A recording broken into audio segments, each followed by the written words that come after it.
कथंचित् भवति दृष्ट्यानकालः परिदेवितुम् इमं मुहूर्तं दुःखानां द्रक्ष्यस्यन्तम् अनिन्दिते।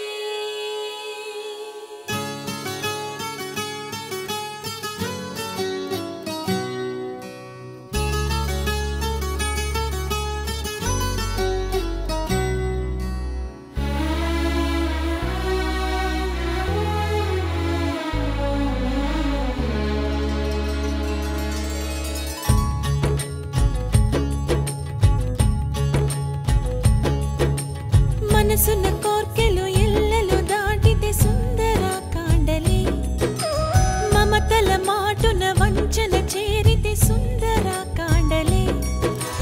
మనసున కోర్కెలు ఎల్లలు దాటితే సుందర కాండలే, మమతల మాటున వంచన చేరితే సుందర కాండలే. చీకటి కమ్మినా వెలుగయ్యేవో కదే సుందర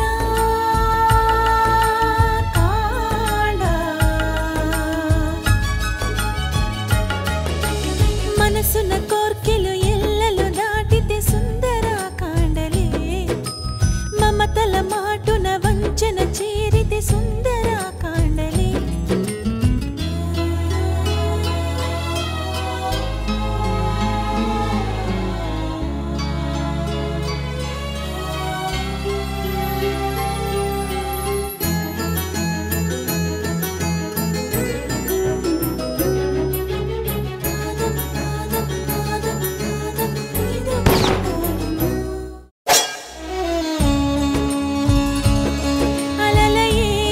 మనసుకు ఆశలే ఓవల ఆసుడే లాగితే చేర్చునా ఆవల. అలలయే మనసుకు ఆశలే ఓవల ఆసుడే లాగితే చేర్చునా ఆవల. కంటినే తడిపితే చూపదే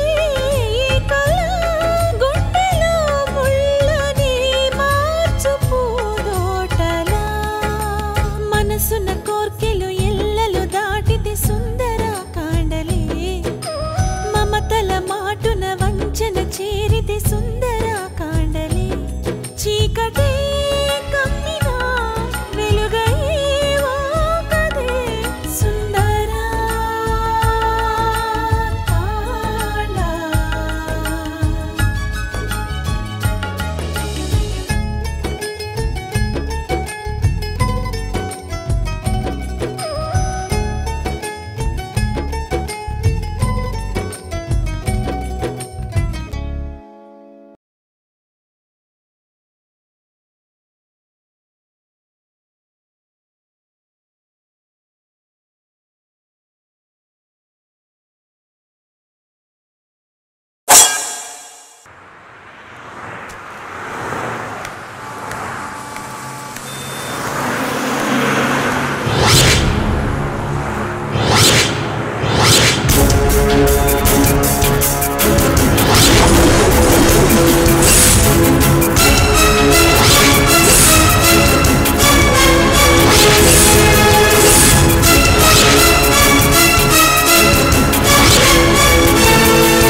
మావయ్య? స్నేహపిన్ని గురించేనే బాధపడుతున్నా? బాధపడకుండా ఇంకేం చేయమంటావు? నా చెల్లెలు చీమకు కూడా హాని తలపెట్టదు. తను పెరట్లో ముగ్గులేస్తుంటే ఎక్కడ తన చేతులు కందిపోతాయని నేనే ముగ్గులేసేవాణ్ణి. అంత సుకుమారంగా పెరిగింది నా చెల్లెలు. అలాంటిది తనే ఈ హత్య చేసిందంటే నేను నమ్మలేకపోతున్నాను. మావయ్య, బాబాయ్ స్నేహపిన్నిని ఎంత దారుణంగా హింసించుంటాడో దీన్ని బట్టి అర్థమవుతోంది. కాని మనమందరం చాలా పెద్ద తప్పు చేశాం మావయ్య. శ్రీరామ్ స్నేహపిన్నిని ప్రేమిస్తున్నాడని మనమెవ్వరూ కనిపెట్టలేకపోయాం. అదే ఆ విషయం పెళ్లికి ముందే తెలుసుంటే శ్రీరామ్కి స్నేహపిన్నికి పెళ్లి జరిగుండేది. ఇప్పుడు ఈ పరిస్థితి వచ్చుండేదే కాదు మావయ్య. వాళ్ళిద్దరూ చాలా సంతోషంగా మన ముందే ఉండేవాళ్ళు. శ్రీరామ్ చాలా మంచివాడు మావయ్య.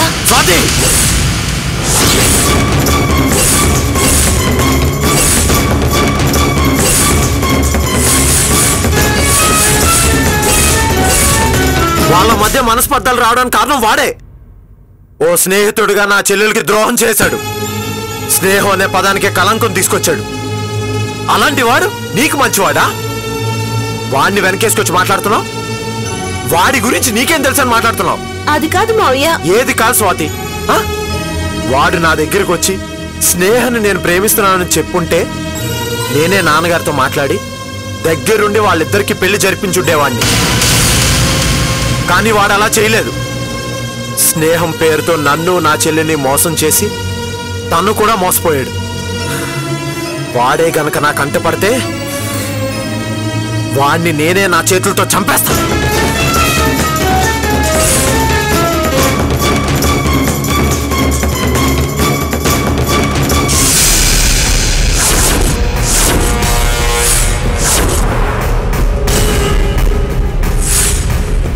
వచ్చేస్తారనుకుంటాను. నాకు కూడా ఏం చేయాలో తెలియడం లేదు.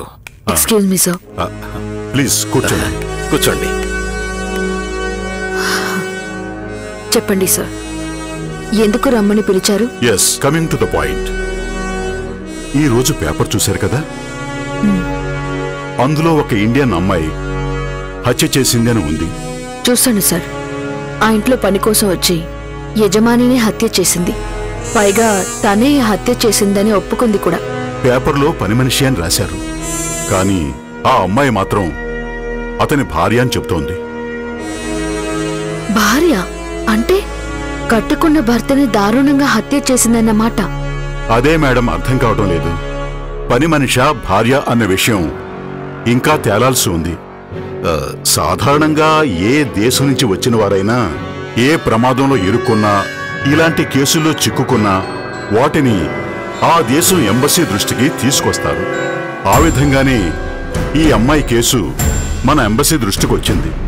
ఎంక్వైరీ చేస్తే ఆమె తరఫున ఈ కేసు వాదించడానికి గాని ఆమెకు సపోర్టుగా ఇక్కడెవరూ లేరని తెలిసింది. పైగా చూస్తుంటే ఆమె అమాయకుల్లా కనిపిస్తోంది.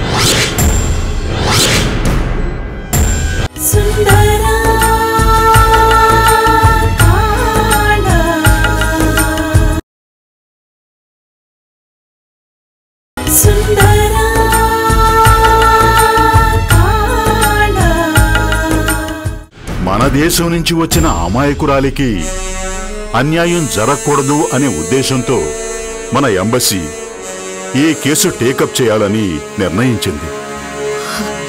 అందుకోసం మన ఇండియా నుంచి వచ్చి లాయర్లుగా బాగా పేరు సంపాదించిన మిమ్మల్ని పిలిపించాం.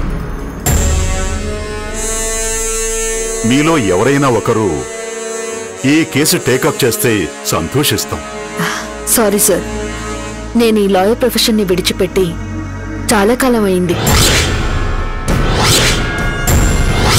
ఒకవేళ ఆ ప్రొఫెషన్ కంటిన్యూ చేస్తున్నా ఈ కేసు టేకప్ చేయడానికి ఒప్పుకునేదాన్ని కాదు. అదేంటి జయశ్రీ గారు, ఆమె మన ఇండియన్. మన దేశస్తుల్ని కాపాడుకోవటం మన బాధ్యత. ఇలాంటి విషయాల్లో ఇండియానా కాదా అని చూడొద్దు సార్. నేరస్తురాలా కాదా అని మాత్రం చూడండి. మన ఇండియన్ కదా అని నేరస్తుల్ని వెనకేసుకొస్తే మనమే మన దేశం పరువు తీసిన వాళ్ళం అవుతాం. అయినా అమ్మాయిని చూసి అమాయకురాలని ఎలా అంటున్నారు? ఆమె అతని భార్య అని చెప్తోంది. తనే హత్య చేసేనని ఒప్పుకుంది.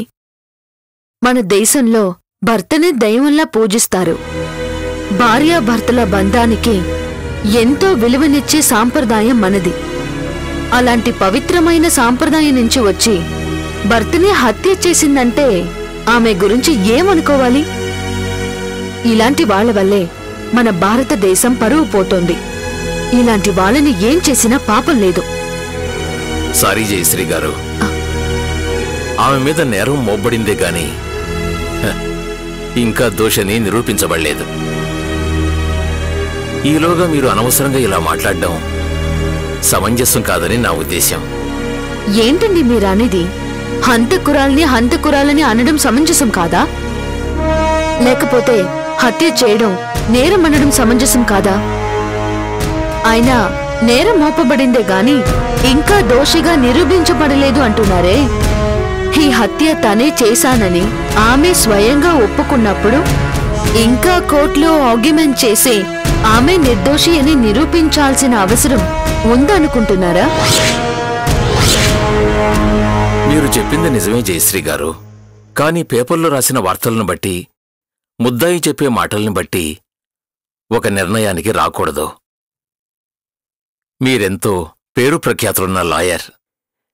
మీకు చెప్పేంత వాణ్ణి నేను కాదు అనుకోండి. కాని మన న్యాయశాస్త్ర ప్రకారం నేను నేరం చెయ్యలేదు అన్నంత మాత్రాన దోషిని విడిచిపెట్టకూడదు. నేరం చేశానని ఒప్పుకున్నంత మాత్రాన దోషిగా నిర్ధారించి శిక్షించకూడదు. పైగా ఇందులో అనుమానించాల్సిన విషయాలు చాలా ఉన్నాయి. పేపర్లో ఆమె పని మనిషని ఉంది, కాని ఆమె అతని భార్యనంటోంది. ఇందులో నిజానిజాలేంటో తెలుసుకుంటే గాని దోషి ఎవరన్నది తెలీదు. అది తెలుసుకోవాలంటే ముందు ఈ కేసు టేకప్ చేయాలి. మీరు చాలా అనుభవం ఉన్న లాయర్. ఇంతకు ముందు ఇలాంటి కేసులు ఎన్నో వాదించి గెలిచారు. మీరీ కేసు టేకప్ చేస్తే బాగుంటుందని నా ఉద్దేశం. This is my humble request. అవును జయశ్రీ గారు, మీరు రాకముందు మేమంతా ఇదే మాట్లాడుకున్నాం. Please take up this case. Sorry sir, ఇంతసేపు మీతో ఆర్గ్యూ చేసింది నన్ను కన్విన్స్ చేసే అవకాశం మీకు ఇవ్వడానికి కాదు. అసలు ఈ కేసు టేకప్ చేయాల్సిన అవసరమే నాకు లేదని చెప్పడానికి. ఆమె నేరం చేసింది అన్నది నిజం. అందుకు ఆమె శిక్ష అనుభవించాల్సిందే. నాకు ఈ కేసు టేకప్ చేయాలనే ఉద్దేశం కాదు కదా. అసలు ఈ కేసు గురించి ఆలోచించే ఉద్దేశమే లేదు. దీన్ని గురించి ఇంత దూరం నన్ను పిలిచినందుకు చాలా థ్యాంక్స్. I'm sorry. వెళ్ళొస్తాను సార్.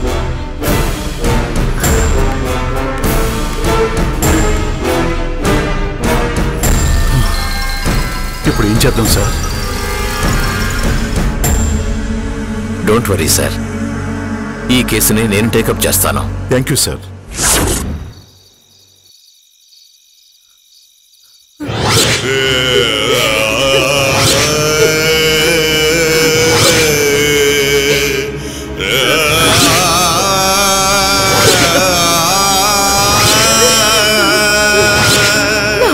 కీడు శంకిస్తుందని, అమ్మాయికి ఏదో ఆపద కలిగి ఉంటుందని 2 రోజుల నుంచి నెత్తి నోరు కొట్టుకుని మరీ చెప్తున్నాను. అప్పుడు ఎక్కడికో బయటకు వెళ్ళుంటుందని, ఏదైనా ఫంక్షన్కి వెళ్ళుంటుందని నాకు సర్ది చెప్పడానికి ప్రయత్నించాను తప్పితే అక్కడ అమ్మాయి ఎలా ఉందో తెలుసుకోవడానికి ఒక్క ప్రయత్నం కూడా చేయలేదు.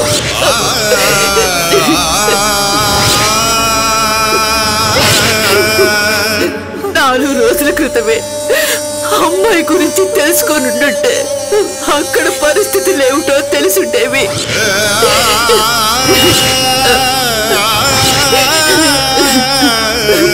ఈ దారుణం జరగకుండా ఆపే అవకాశమైనా ఉంటుండేది. సుందరా కాండ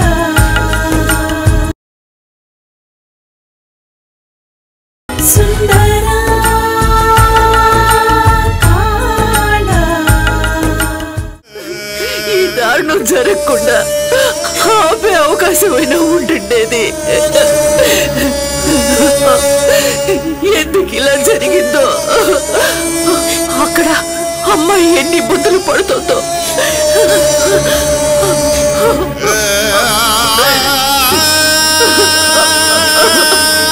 అసలు ఇలా జరిగిందంటే నేను ఇప్పటికీ నమ్మలేకపోతున్నాను అత్తయ్య.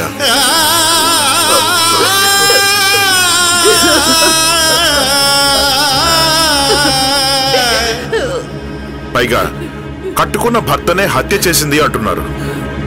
అసలు కలలో కూడా ఇలా జరిగే అవకాశమే లేదు. తప్పకుండా మనకేదో తప్పుడు సమాచారం వచ్చుంటుంది.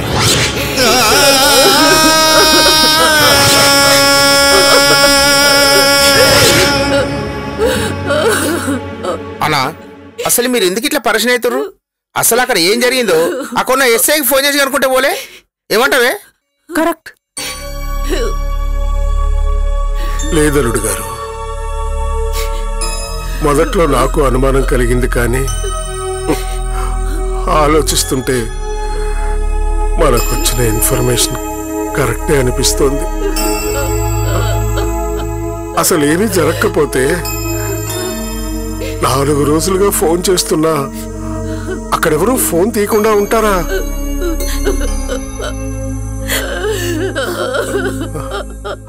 పైగా చిన్నల్లుడు ఫోన్ కూడా తీయడం లేదంటే ఏమనుకోవాలి చెప్పండి?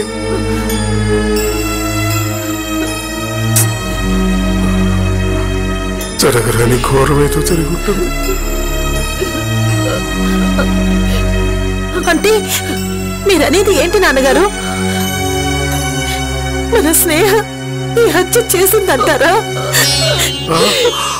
అజయ్ చనిపోయాడంటారా?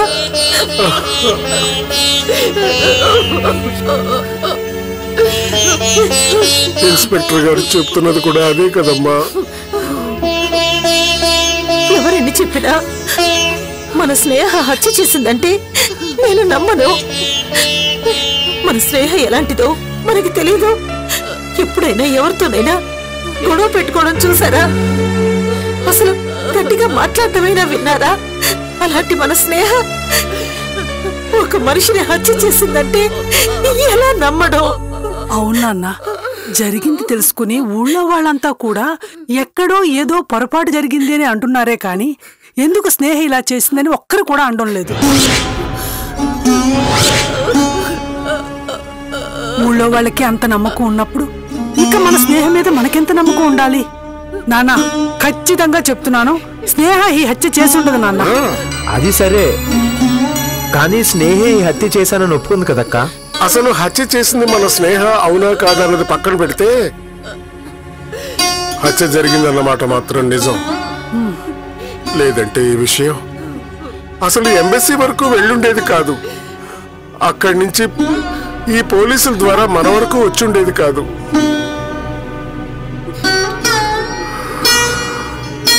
కన్నా కూతురి మీద నేరం మోపబడినందుకు బాధపడాలా, లేకపోతే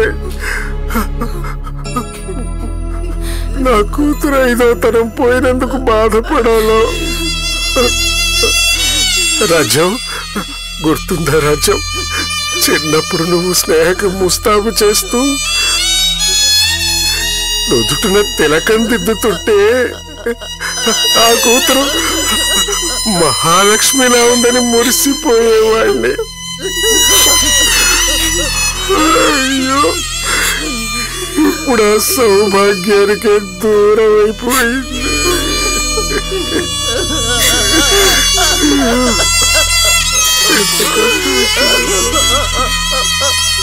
అసలు ఇలాంటి ఘోరం జరుగుతుందని కలలో కూడా ఊహించలేదు. జరిగిన ఘోరం విని మనమే ఇంత కుమిలిపోతున్నామే.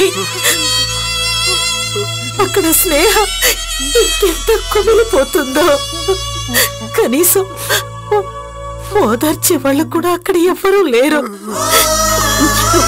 వెంటనే మనం స్నేహతో మాట్లాడాలి నాన్న. అసలు ఏం జరిగిందో కనుక్కోవాలి. అప్పుడే స్నేహని కాపాడగలుగుతాం. కరెక్టే. మరి ఇప్పుడు స్నేహతో ఎట్లా మాట్లాడతాం? పోలీస్ కస్టడీలో ఉందంటున్నారు. మరి ఈ టైంలో స్నేహతో మాట్లాడడానికి పర్మిషన్ ఇస్తారో ఇయ్యరు? మావయ్య గారు, నాకు ఐజీ గారితో కాస్త పరిచయం ఉంది. ఆయన ద్వారా స్నేహతో మాట్లాడటానికి ప్రయత్నిస్తాను. వెళ్ళొస్తాను మావయ్య. మావయ్య, ఎస్ఐ గారు వచ్చారు. ఎస్ఐ గారు, మా స్నేహ గురించి ఏమైనా? మీకు ముఖ్యమైన విషయం చెప్పాలని వచ్చాను భాస్కరరావు గారు. మీ అమ్మాయి కేసు కోర్టుకొస్తోంది. ఇండియన్ ఎంబసీ వాళ్ళు మీ అమ్మాయి తరపున వాదించడానికి ఒక లాయర్ని అపాయింట్మెంట్ చేశారు. మీకెలాంటి అభ్యంతరం లేదు కదా?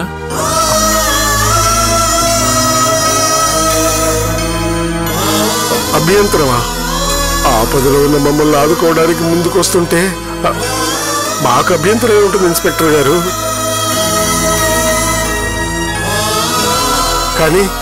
కానీ ఒక్క విషయం ఖచ్చితంగా చెప్పండి. మా అమ్మాయి మా దగ్గరకు వస్తుంది కదా?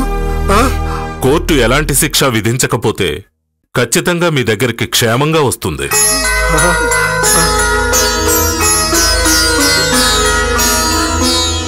కానీ ఈ హత్య తనే చేశానని మీ అమ్మాయే స్వయంగా ఒప్పుకుంటోంది కదా?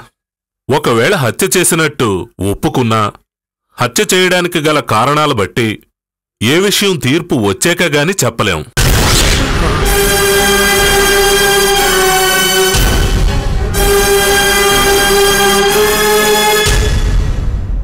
మనసున కోర్కెలు ఎల్లలు దాటితే సుందర కాండలే, మమతల మాటున వంచన చేరితే సుందర